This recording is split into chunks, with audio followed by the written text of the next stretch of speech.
Françoise Hardy. Découvrez qui est la cochonne, sa grande amie sulfureuse et dévergondée.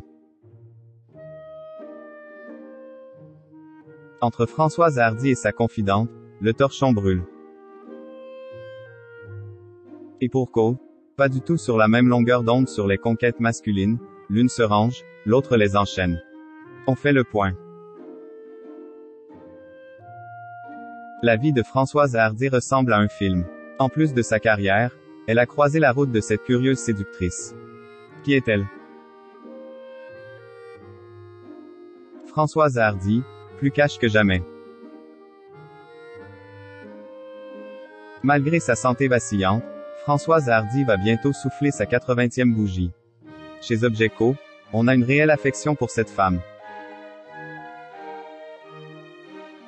Symbole de toute une époque, un célèbre magazine vient de lui décerner la 163e place dans son classement des légendes de la chanson.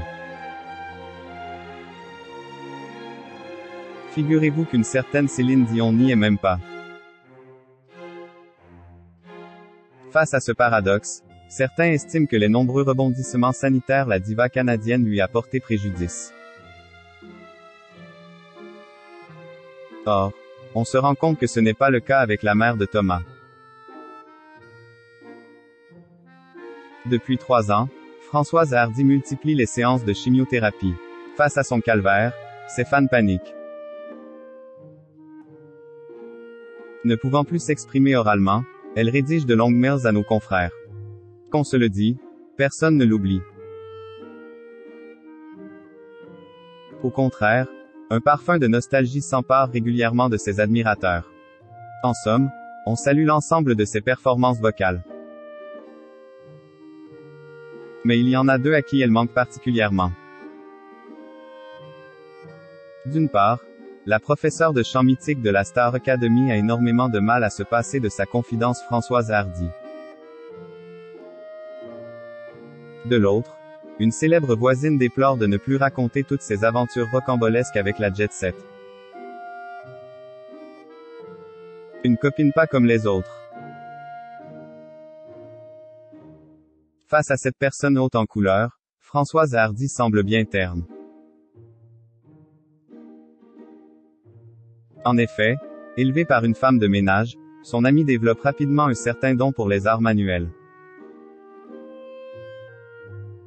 Ça sera d'abord la couture puis la peinture. En grandissant, elle se rend compte que la jante masculine fait souvent la cour. Qu'à cela ne tienne, elle va profiter de sa plastique de rêve pour croquer la vie à pleines dents.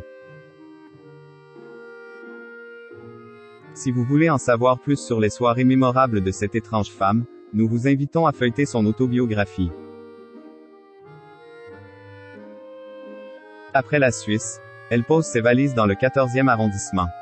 Comme un bonheur n'arrive jamais seul, Françoise Hardy est sa voisine de palier.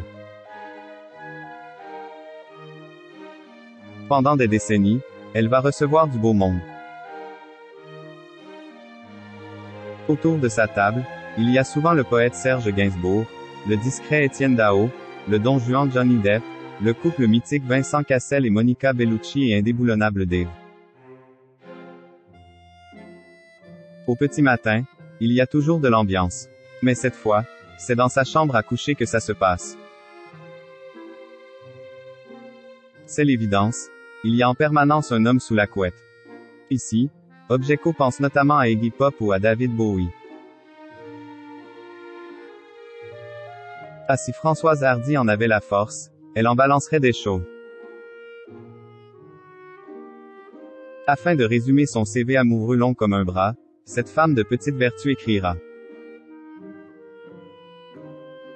Je n'ai été call girl que pendant 5 ans, alors que tout le monde en parle comme si j'avais fait ça toute ma vie. C'est un lord anglais, ministre aussi, qui m'a conseillé de me faire payer. Jusqu'à sa mort, il m'a donné de l'argent.